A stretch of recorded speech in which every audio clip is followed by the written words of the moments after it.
Bismillahirrahmanirrahim. Assalamualaikum warahmatullahi wabarakatuh. Alhamdulillahirrabbilalamin. Allahumma salli ala Sayyidina Muhammadin wa ala alihi wa sahbihi wa salim azmain. Alhamdulillah, kami dari Yayasan Rubatul Khairat Kota Ternate di bawah pimpinan Al-Habib Abdurrahman bin Kamil As-Sagaf. Sementara ini kami lagi membangun gedung pondok pesantren Rubatul Khairat Madrasah Al-Ulya yang sementara dibangun, ya. Gedung lantai 3. Kami sangat membutuhkan dana infak dan sedekah dari jamaah bapak-bapak dan ibu-ibu. Bagi yang mau berinfak untuk melanjutkan pembangunan gedung pondok pesantren, bisa ditransfer di rekening Bank Syariah Indonesia atas nama Yayasan Rubatul Khairat. Nomor rekening 723563956. Terima kasih.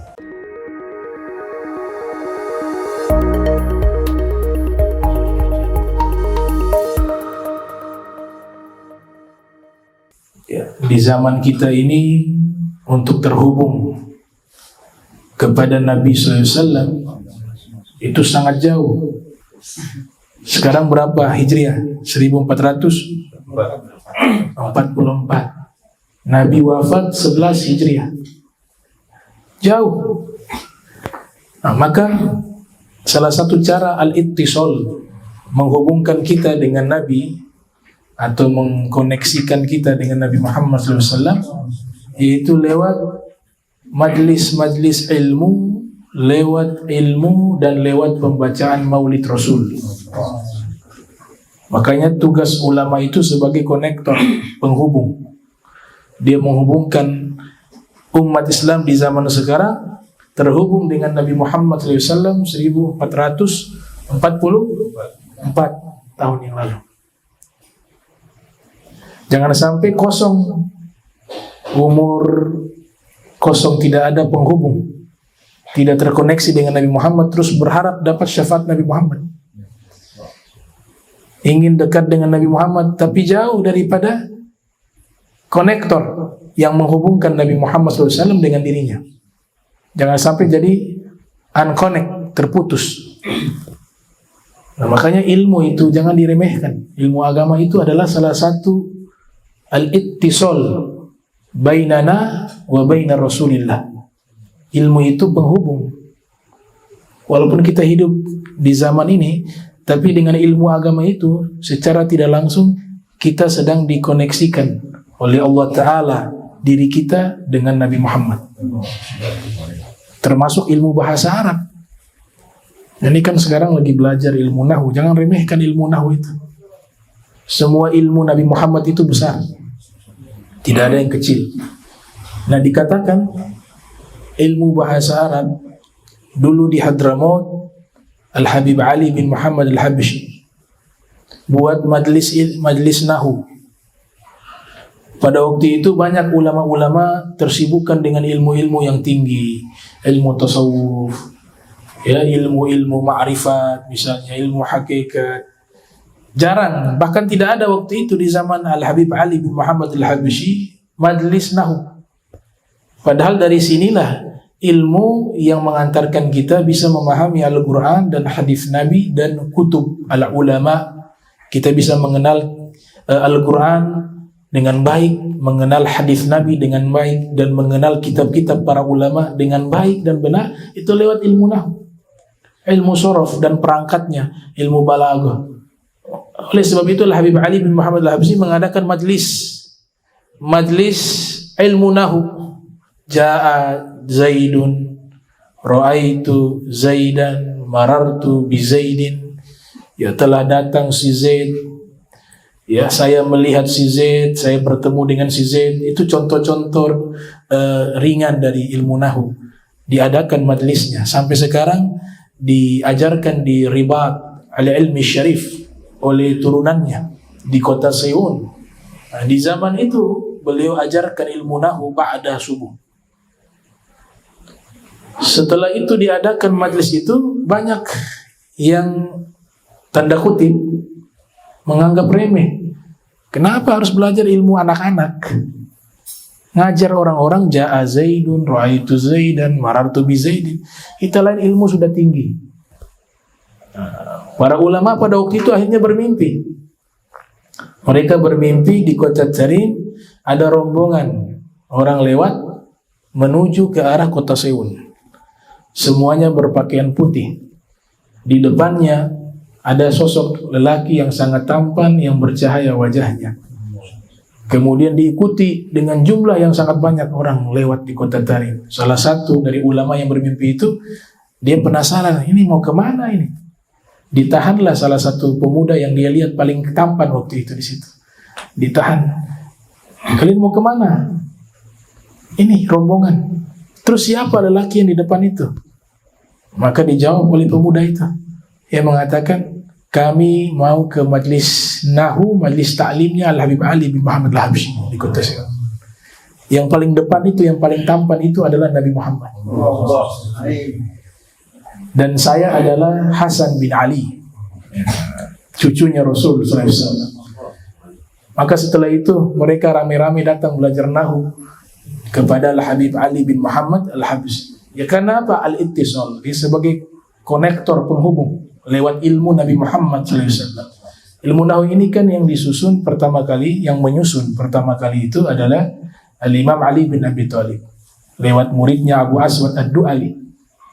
Dan Imam Ali tentu mendapatkan ilmu ini dari baginda Nabi Muhammad sallallahu alaihi wasallam. Ana madinatul ilmi wa aliyun babuha. Saya kotanya ilmu, Imam Ali adalah gerbangnya ilmu. Ada salah satu ulama, kami pernah bertanya, apa makna dari hadis ini? Beliau mengatakan maknanya yang tersembunyi, ana madinatul ilmi, artinya Nabi Muhammad pemilik surga. Wa aliyun babuha, dan Imam Ali adalah pintu surga. Kalau tidak lewat ini tidak akan bisa masuk ke dalam surga. Lewat mereka masuk ke dalam surga. Ahlul Bait Rasul sallallahu alaihi wasallam. Di antara yang menjadi sosok pemegang gerbang surga dan kuncinya itu adalah Imam Ali bin Abi Thalib. Yang punya surga, Allah ciptakan surga untuk Nabi Muhammad. Ibnu Abbas meriwayatkan satu riwayat di mana dikatakan ma khalaqtul jannata illa li Muhammad. Tidaklah aku ciptakan surga kecuali untuk Nabi Muhammad sallallahu alaihi wa alihi wasallam. Makanya yang memperdalam ilmu nahu jangan berkecil hati. Paham tidak paham kita dapat barokah. Kita sedang bersambung, terkoneksi ittisal bin Nabi sallallahu alaihi wasallam lewat ilmunya Nabi Muhammad sallallahu alaihi wasallam. Jadi ilmu itu sangat penting, termasuk ilmu tata bahasa Arab. Makanya ulama-ulama ya, mereka menulis bahas tasawuf tapi ada i'rabnya, ada balaghahnya. Nanti cari itu kitab ya tentang burdah tapi dibahas dari sisi bahasa. Ya, Maulid Burdah Imam Busiri dibahas dari sisi balaghahnya, dari sisi i'rabnya gitu. Kemudian ada ulama asal Mesir, ya beliau membuat atau menulis satu kitab yang sangat baik di dalam membahas tentang tata bahasa Arab. Yang uniknya setiap contoh mengambil daripada firman Allah Al-Quran. Jadi contohnya dari sisi tata bahasa selalu dikutip ayat Al-Quran baru kemudian dijelaskan. Nama kitabnya adalah Mughnil Labib an Kutubil A'arib, ditulis oleh Ibnu Hisham Al-Ansari. Beliau al-khuruj baina madrasatain, ya, keluar dari dua mazhab. Kalau istilah ilmu bahasa disebut madrasah. Itu bukan artinya sekolah, bukan. Dalam istilah bahasa Arab itu namanya madrasah basriyah, al-madrasah al-basriyah dan al-madrasah al-kufiyah.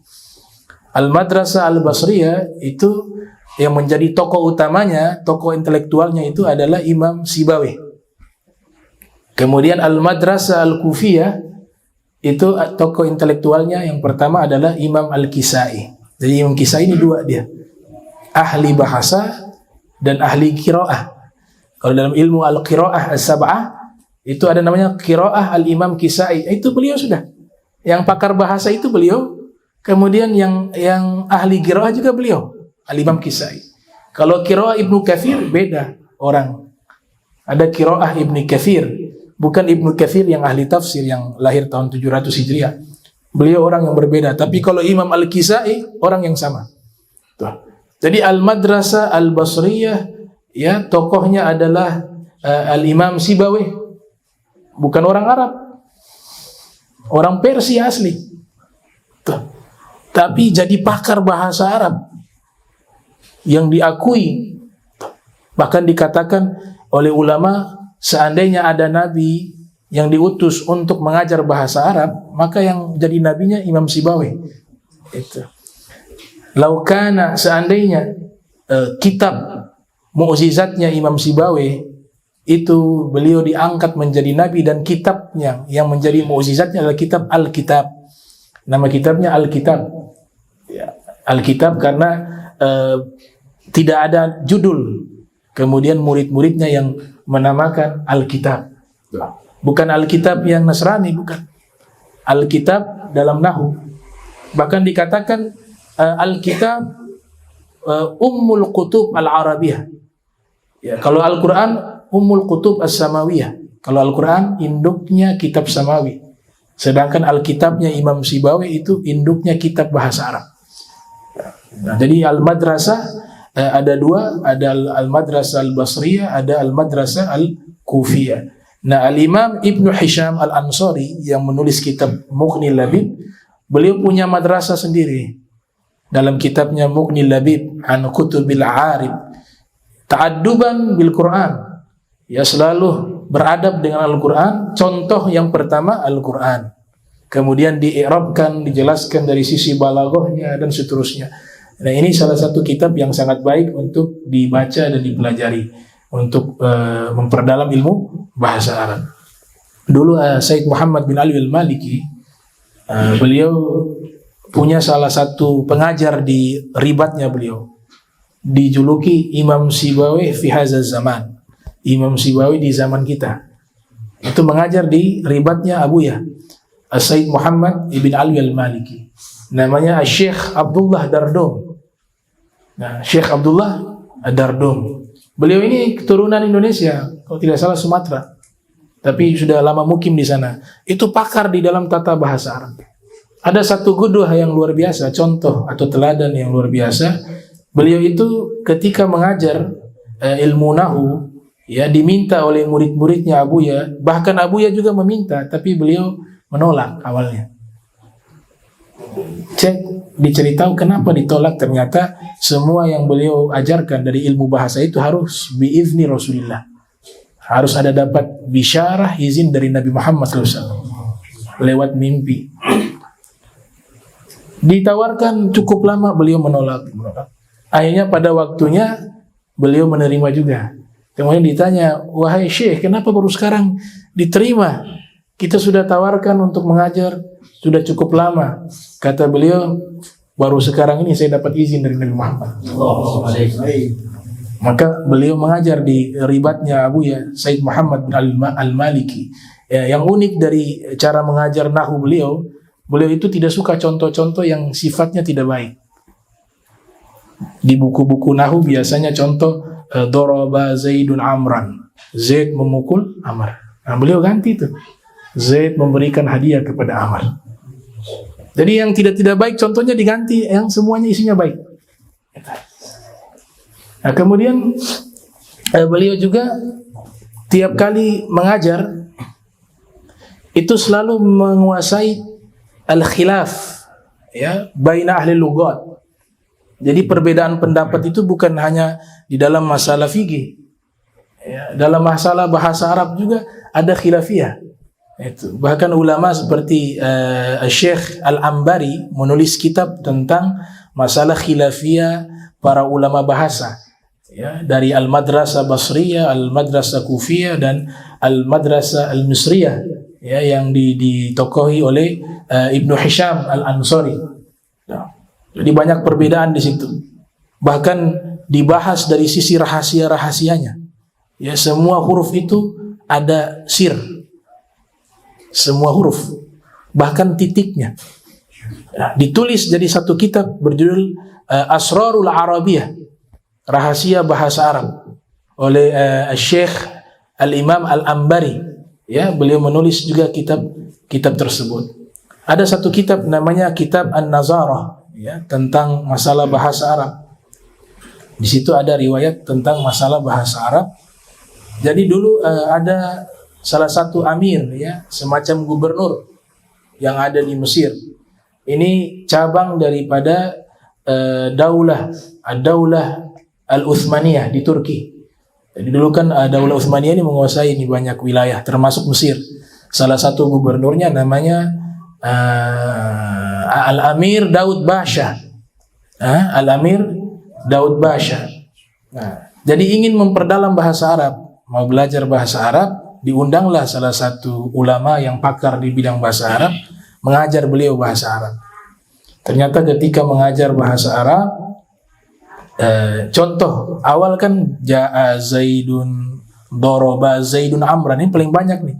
Zaid memukul si Amar, Zaid memukul si Amar. Kata gubernur, ini saya mau tanya nih, ya Syekh, ini kenapa dari tadi ini saya baca contohnya Zaid pukul Amar? Ini kira-kira salahnya apa Amar? Kenapa selalu doroba Zaidun Amar? Ya, kalau di Indonesia Budi, ya. Kalau di bahasa Arab Zaid dan Amr paling top. Tuh sebagai contoh. Tuh. Mulai dari kitab Alfiyah, Al-Imam Malik juga contohnya Zaid Amr, Jurumiyah juga Zaid Amr, Imriti juga Zaid Amr. Kemudian kitab yang dipelajari Nahwu Wadih juga Zaid Amr.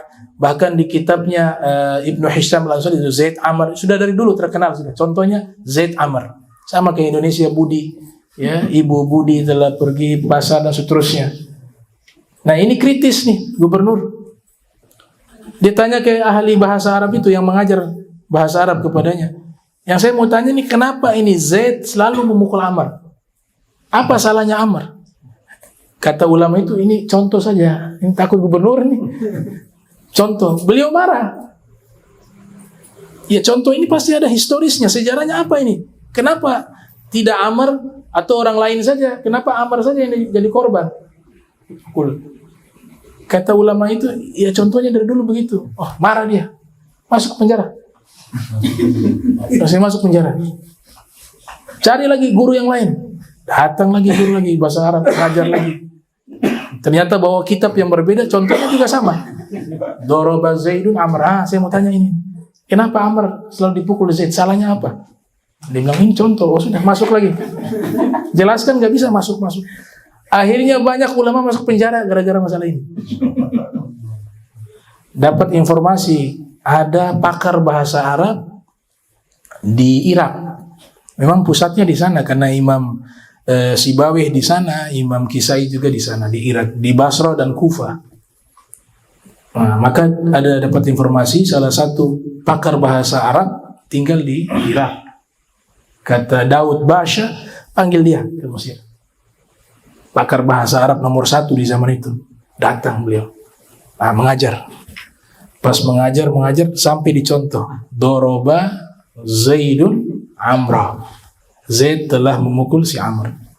Nah, saya mau tanya ini. Kenapa si Amr selalu dipukul Zaid? Apa salahnya si Amr? Oh, ulama ini alim, cerdas. Dan dia sudah dapat informasi banyak masuk penjara gara-gara ini. Sudah dapat. Dia mengatakan karena si Amr ini mencuri, makanya si Zaid memukul dia. Nah, bagaimana mencuri? Huruf waw yang ada di belakang itu tidak berfungsi. Kalau ada tulisan Amr itu dalam bahasa Arab, di belakang ada huruf waw. Nah, waw itu tidak ada fungsi apa-apa. Nah, itu yang membedakan cara baca Umar dan Amrun. Ya, kalau Umar itu kalau digundulkan dibaca kitab kuning itu sama Amr itu sama tulisannya. Yang membedakan kita bisa mengetahui ini maksudnya Amrun dan ini maksudnya Umar. Kalau Umar di belakang tidak ada waw. Kalau Amrun di belakangnya ada waw. Itu cara membedakannya. Nah, kata ulama ini si Amr dipukul oleh si Zaid karena si Amr mencuri wawnya namamu. Namanya siapa? Daud tadi. Namamu tuh Daud, ada waw 2, tapi ditulisan hanya jadi 1. Kalau dapat di naskah yang asli, wawnya 2, Daud. Nah, tapi dibacanya apa? Daud, karena wawnya dicuri oleh si Amr. Z marah dipukul. Oh begitu, luar biasa. Iya, luar biasa. Akhirnya ini Amir dia bahagia. Saya baru dapat jawaban ini. Ini cerdas ya, alim. Mau hadiah apa? Saya kasih. Ya saya gak minta apa-apa. Saya hanya minta satu. Terus ulama yang di penjara itu dikeluarkan. Akhirnya dikeluarkan semuanya dari penjara. Nah ini lihat kekayaan bahasa Arab. Imam Sibawi itu meninggal gara-gara dicurangi di dalam perdebatan masalah ilmu tata bahasa Arab antara beliau dengan Imam Kisai. Masalah syair Zanzabur namanya, itu panjang deh. Syair apa namanya, serangga itu. Dicurangi, beliau ternyata pulang stres, meninggal. Nah, padahal yang benar beliau. Nah, coba waktu itu memang faktor politik juga. Ya, orang-orang Kufah yang di pihaknya Imam Kisai ini, karena perdebatan dengan Imam Kisai itu mendukung pemerintah. Nah, beliau pihak yang oposisi, tidak mendukung. Ya, akhirnya masuk di dalam ranah perdebatan tentang masalah bahasa Arab. Akhirnya beliau dikalahkan di situ, dirancang rencana untuk mengalahkan Imam Sibawi. Padahal yang benar Imam Sibawi. Bahkan muncul juga ulama bahasa Arab setelahnya namanya Al-Farra. Itu Al-Farra artinya penemu bahasa baru. Ya, kosakata baru ditemukan. Al-Farra itu muridnya Imam Kisai. Nah, tokoh-tokoh bahasa Arab. Kemudian ada tokoh bahasa Arab Spanyol yang beliau nanti menulis kitab namanya Alfiyah. Kitab Alfiyah sangat terkenal.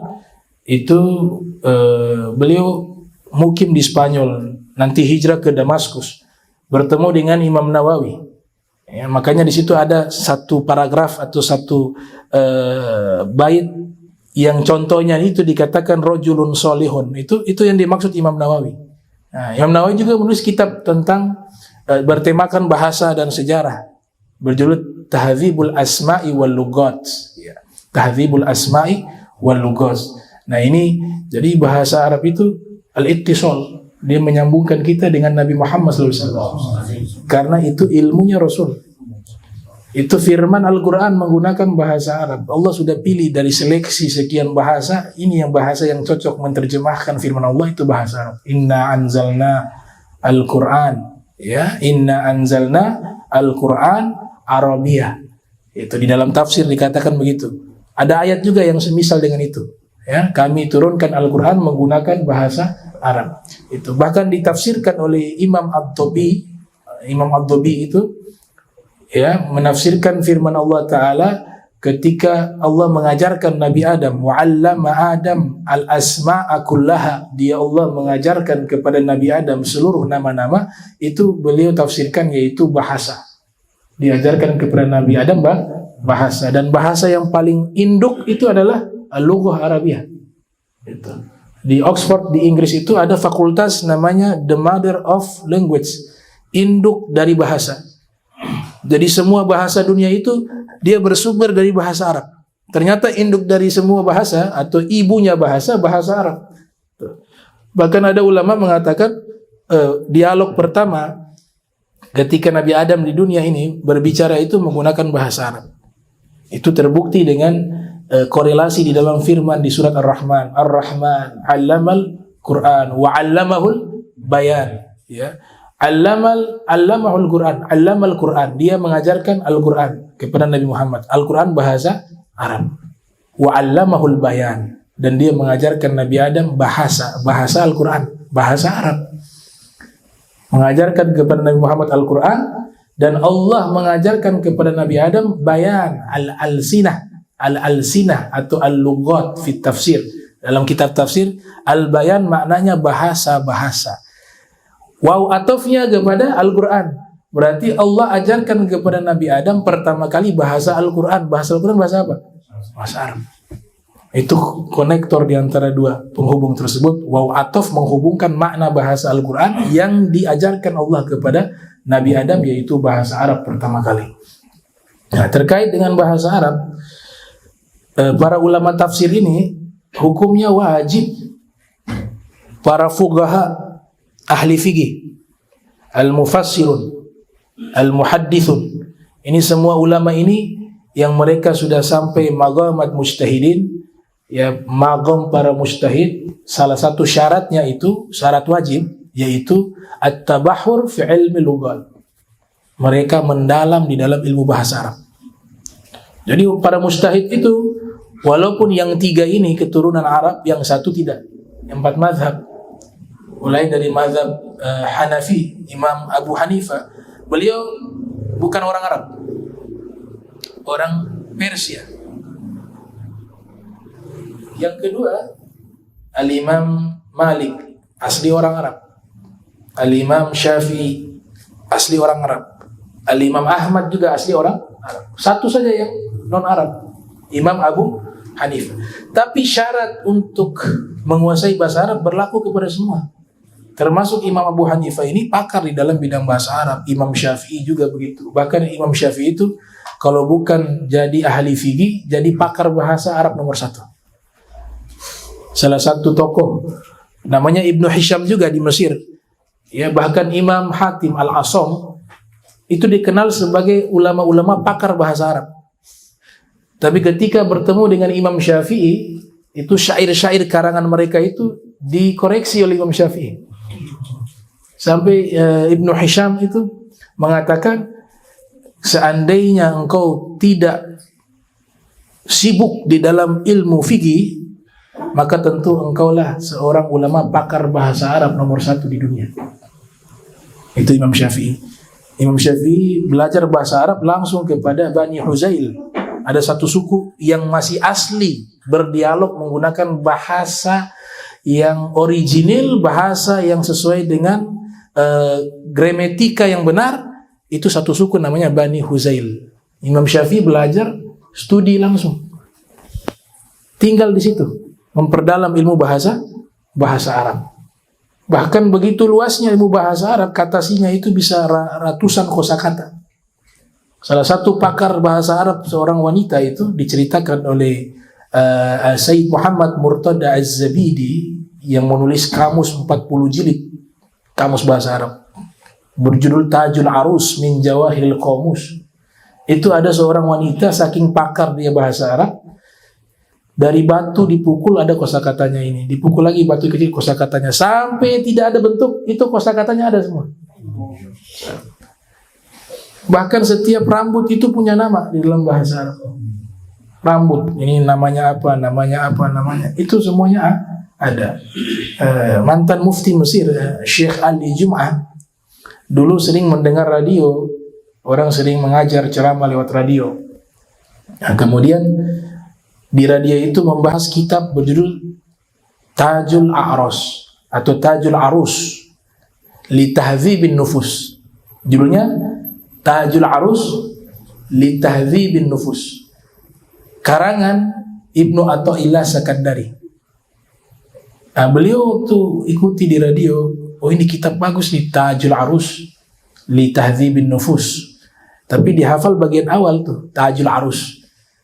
Datang di toko buku mau beli kitab yang biasa beliau dengar di radio. Waktu itu Syekh Ali Jum'ah masih anak-anak. Beliau yang cerita langsung kisah ini. Sampai di toko, Pak, saya mau beli kitab Tajul Arus. Punya uang berapa? Ini uangnya begini, gak cukup. Tajul Arus 40 jilid lebih. Wah, tidak salah itu kitab. Ini dikeluarkan nih. Ini Tajul Arus. Dibaca, iya benar juga, Tajul Arus itu yang di radio juga Tajul Arus. Akhirnya beliau bilang, nanti saya kumpul uang dulu baru saya beli. Waktu bertahun-tahun beliau kumpul uang, beli itu kitab 40 jilid lebih. Nah, ketika sudah dibeli, ternyata program di radio itu sudah selesai. Selesai. Tumbuh beliau remaja, mulai belajar dari sudah kecil. Beliau belajar dari ulama ke ulama, dari madrasah ke madrasah, dari masjid ke masjid, dari universitas ke universitas, sampai akhirnya beliau jadi orang alim, paham. Ternyata waktu itu salah beli kitab. Beliau dengar di radio itu kitab judulnya Tajul Arus li Tahdzibin Nufus. Hanya 1 jilid. Karangan Ibnu Athaillah Skandari. Ilmu tasawuf bukan ilmu bahasa. Tapi karena judulnya sama, Tajul Arus, beliau belinya kamus. Tapi dapat berkat. Gara-gara tuh kamus, beliau jadi termasuk salah satu ulama ahli fikih dan usul fikih yang tidak lepas dari bahasa Arab. Kosakata di situ lengkap. Ini yang tulis kitab ini Sufi juga, As-Sufi Al-Muhaddith, dan juga lugawi, pakar bahasa, bernama As-Sayyid Muhammad Murtada Az-Zabidi. Beliau juga mensyarahi kitabnya Al-Imam Abi Hamid Al-Ghazali yang lahir 450 Hijriah, wafat 505 Hijriah, yaitu Ihya Ulumuddin, disyarahi oleh beliau, berjudul Ithaf Sadatil Muttaqin. Kemudian beliau ini adalah salah satu murid daripada Al-Habib Abdurrahman bin Mustafa Al-Idrus yang pernah bermimpi ya di depan kuburan Rasul bersama salah satu bermargab al-faqih ya Al-Habib bermargab al-faqih, yang satunya Al-Jufri. Beliau Al-Idrus di depan makamnya Nabi, mereka bernazar bahwa selepas dari ziarah ini ingin mengamalkan semua isi kitab Bidayatul Hidayah yang ditulis oleh Imam Al-Ghazali. Ternyata mereka nazar, setelah itu singkat cerita mimpi Rasul di makam Rasul SAW. Kemudian Nabi SAW memberikan buku kepada Al-Habib Abdurrahman bin Mustafa Al-Idrus. Kemudian Nabi perintahkan hijrah ke Mesir. Yang satunya Belfagi diberikan semacam mangkuk ya atau perkakas. Kemudian Nabi wasiatkan hijrah ke Aceh, Samudra Pasai. Kemudian Al-Jufri Nabi berikan tasbih atau tongkat kepada beliau. Kemudian diperintahkan hijrah ke Gujarat, India. Al-Habib Abdurrahman hijrah ke Mesir, dikasih buku warna hijau. Itu bangun dari tidur tuh mereka. Bangun dari tidur tadi, mimpi ketemu Nabi, Nabi berikan ini itu, bangun semua sudah ada dalam saudara. Dapat buku, dapat tasbih, dapat mangkuk. Al-Habib Balfaqih ini hijrah ke Aceh. Nah itu perkakas itu, kalau ada benda dipukul dengan perkakas itu, minta benda itu jadi apa, dia berubah jadi itu. Datang ke Aceh, kerajaan Aceh banyak utang, lagi terlilit utang dengan penjajah waktu itu, Inggris atau apa lain sebagainya. Mereka bingung bayar bagaimana nih. Dapat informasi Habib Al-Faqih ini punya keramat seperti itu. Siapa tahu bisa bantu tuh untuk merubah sesuatu menjadi emas untuk dibayar hutang. Dilaporkan kepada Al-Habib. Al-Habib Al-Faqih bantu ya. Pergi ke pinggir pantai, kalian kumpulkan pasir di karung sebanyak mungkin. Nah, mereka masukkan tuh pasir ke dalam karung, kemudian dijijirkan di pinggir pantai. Kemudian beliau mulai pukul dengan perkakas tersebut di karung itu, dibuka jadi emas. Bayar sampai lunas. Akhirnya dekat dengan Sultan Samudra Pasai itu. Ada yang mengatakan ini nanti beliau punya turunan kan di Aceh. Belfagi itu gurunya Cut Nyadin, gurunya raja-raja Aceh di zaman itu. Nah, kemudian yang Al-Jufri berdakwah di India, ya di Gujarat, juga banyak mengislamkan orang. Ya. Jadi di India itu kalau kita dapat wilayah Gujarat atau Kerala itu mazhab Syafi'i kebanyakan. Padahal mayoritas di sana mazhab Hanafi. Ya karena yang masuk dakwah di situ orang-orang dari Hadramaut. Nah, jadi India itu ada yang mazhab Hanafi dari dulu memang mazhab Hanafi, tapi ada yang Syafi'i. Yang Syafi'i ini dapat sentuhan dakwah dari ulama-ulama yang berasal dari Hadramaut, termasuk Abdul Malik Al-Muhajir Thani yang pertama kali hijrah dari Hadramaut ke India. Kemudian menikah di sana dengan putri raja, punya turunan namanya Jamaluddin Al-Husain. Ialah pertama kali yang hijrah ke Nusantara. Dari situlah nanti beranak pinang turunan para wali 9, wali songo dari beliau. Nah, kemudian Habib Abdurrahman bin Mustafa Al-Idrus hijrah ke Mesir. Sampai di Mesir Ini buku yang beliau bawa, yang Nabi kasih itu istimewa. Kalau ada orang bertanya masalah apapun, dibuka di buku itu ada jawaban di situ.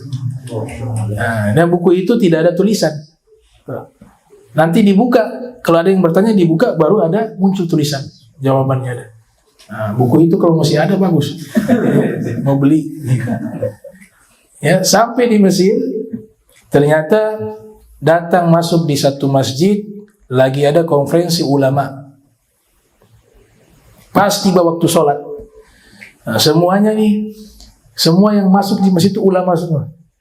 Akhirnya bagaimana? Siapa yang jadi imam nih? Gengsi nih. Semuanya ulama.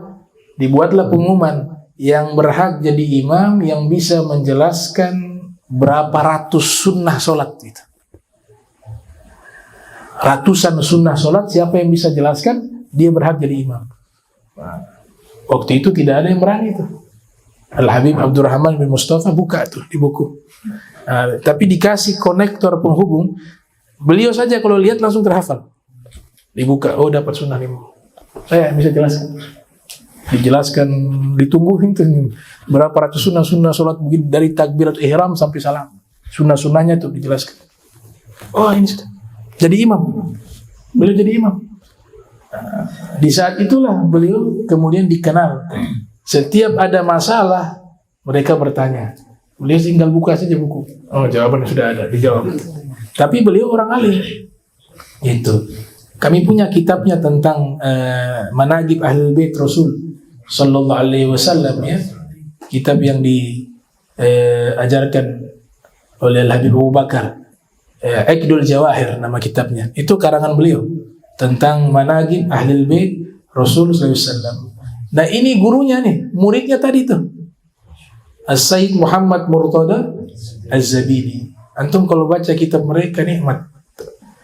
Jadi Sayyid Muhammad Murtada Az-Zabidi ketika mensyarahi Ihya Ulumuddin, beliau padukan ilmu bahasa Arab di situ. Beliau pakar di bidang itu. Beliau padukan juga ilmu-ilmu sufi, ilmu tasawuf. Beliau padukan juga ilmu hadis di situ. Tuh, dalam satu kitab itu dipadukan beberapa ilmu.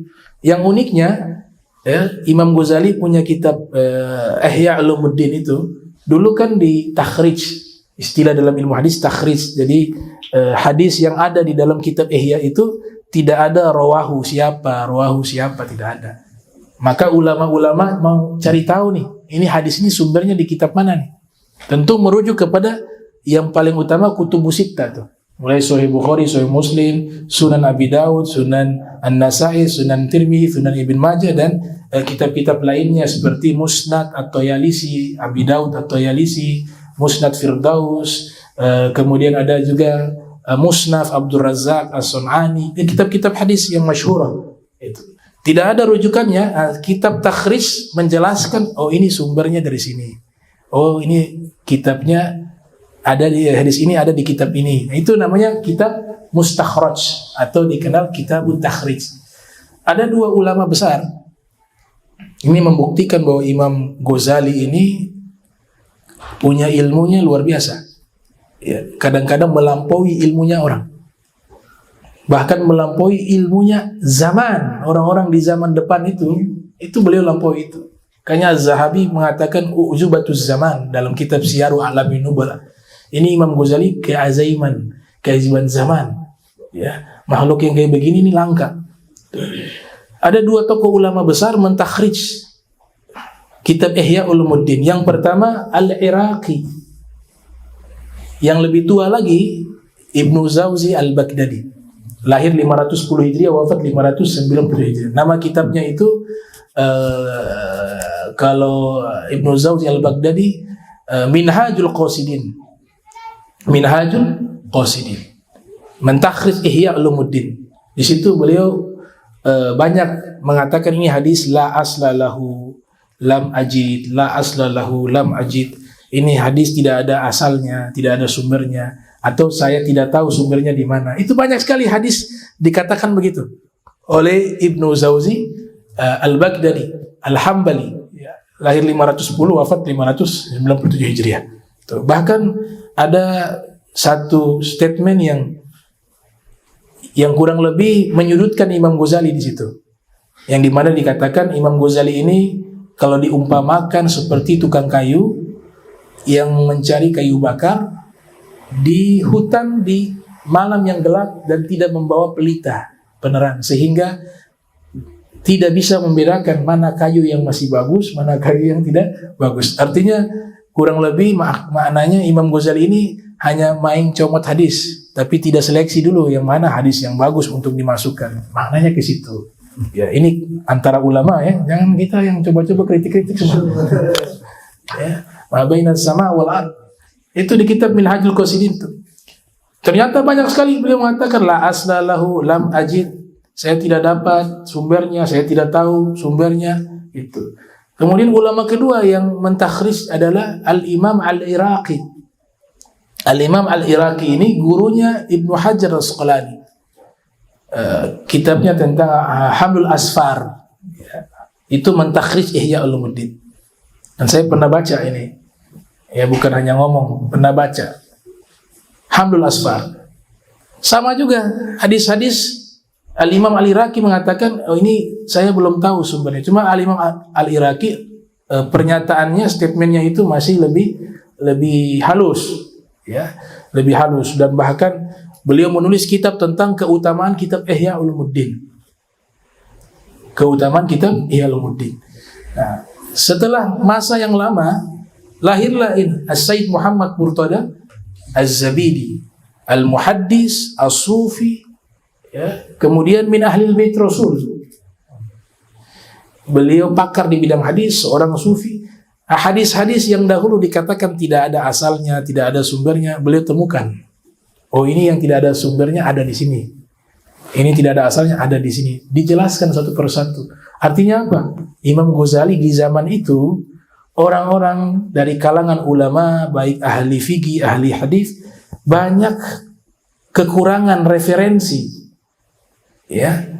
Sehingga mereka katakan tidak ada asalnya nih. Tidak ada sumbernya. Tapi Imam Ghazali itu ternyata yang beliau riwayatkan banyak yang dikatakan tidak ada asal. Nanti ratusan tahun berikutnya ditemukan oleh ulama ketika kitab-kitab sudah banyak dikodifikasi, dikumpulkan. Itu. Oh, ternyata yang dikatakan tidak ada asalnya, ada asalnya. Nah, itu menunjukkan keluasan ilmunya Al-Imam Al-Ghazali. Jadi kadang-kadang ditafsirkan Imam Ghazali tidak pakar di bidang hadis. Karena Imam Ghazali mengatakan saya ini kurang di dalam bendahara ilmu hadis. Ini bahasa tawadhu.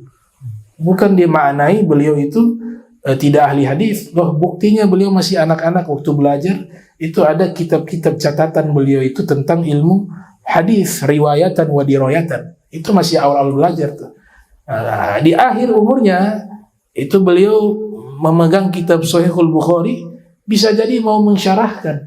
Bukan baru mulai belajar. Toh di kitab Ihya banyak hadis Nabi di situ. Di kitab-kitab beliau tasawuf lainnya, Minhajul Abidin, kitab terakhir yang beliau tulis kemudian meninggal dunia setelah itu, berjudul Minhajul Abidin, itu banyak hadis juga di dalamnya. Kitab Al-Mankhul itu catatan beliau ketika belajar ilmu hadis, riwayatan wa dirayatan. Bahkan Imam Tajuddin As-Subki yang lahir tahun 727 Hijriah, wafat 771 Hijriah, dalam kitabnya Tabaqat Asy-Syafi'iyatil Kubra, Tabaqat Asy-Syafi'iyatil Kubra, di situ beliau menjelaskan bagaimana Imam Ghazali mengkhatamkan kitab-kitab hadis, baik Sahih Bukhari, Sahih Muslim kepada guru-gurunya, khatam, dan beberapa kitab sunan di depan guru-gurunya. Bagaimana mungkin tidak pakar hadis? Tuh dia hatam semua. Kadang-kadang yang bilang tidak pakar hadis Imam Ghazali, dia belum pernah hatam. Dia belum pernah. Jangankan hatam, lihat saja belum pernah tuh. Mana tuh Sahih Bukhari, mana Sahih Muslim, mana Sunan Abi Daud. Imam Ghazali sudah hatam kali itu semua. Itu dijelaskan oleh Imam Tajuddin As-Subki. Nah, ini bagaimana ilmu ini kita pegang nih, belajar. Kita punya usia sudah begini, al-ittisal bin Nabi, salah satu caranya ilmu. Itu. Nabi katakan, kalau orang menuntut ilmu saja, man intaqala liyata'allama ilma ghufira lahu qabla an yakhtuah. Ya, fil hadis, kitab Lubabil Hadis yang ditulis oleh Suyuti, lahir 849 Hijriah, wafat 911 Hijriah, itu dikatakan siapa yang berpindah tempat untuk belajar ilmu agama sebelum kakinya melangkah, seluruh dosanya telah diampuni oleh Allah. Wa fil hadis sahih Muslim, man salaka tariqa yaltamisu fihi ilman sahalallahu bihi tariqa ilal jannah. Siapa yang menempuh satu jalan menuntut ilmu agama, Allah mudahkan jalannya menuju surga. Dalam kitab Ihya dikatakan siapa yang keluar menuntut ilmu, fahuwa fi sabilillah hatta yarji'a. Dicatat dia sedang jihad fi sabilillah hingga kembali pulang ke rumahnya. Dalam riwayat yang lain, siapa yang meninggal di dalam menuntut ilmu agama, maka fabainahu wa bainal anbiya fil jannati darajatun wahidah. Dia dengan para nabi di surga hanya beda satu derajat magomnya di sisi Allah Subhanahu wa taala. Maka ini ilmu sangat luar biasa, ilmu agama, ilmu yang al-ittisal, menyambungkan kita dengan Nabi Muhammad sallallahu alaihi wasallam. Mudah-mudahan anak turunan kita menjadi orang soleh, menjadi ulama al-amilin, menjadi aulia wassolihin. Ya, tidak ada magam, tidak ada pangkat yang lebih tinggi di dunia yaitu kecuali pangkat itu. Ya, Syekh Abu Bakar bin Salim mengatakan, nahnu muluk, kamilah raja yang sesungguhnya. Itu. Tidak ada raja kecuali para aulia. Itu maknanya secara hakikat. Itu.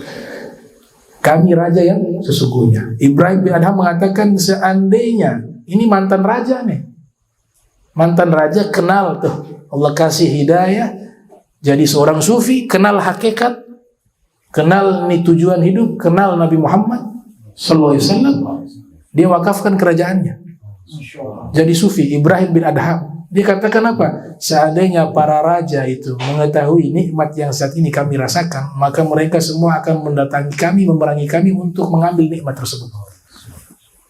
Itu maknanya apa? Ma'rifatullah. Beliau katakan, kasihan orang yang sampai meninggal dunia belum merasakan apa yang kami rasakan. Kasihan orang yang meninggal dunia, mereka belum merasakan apa yang kami rasakan. Man lam yazuk lam ya'rif.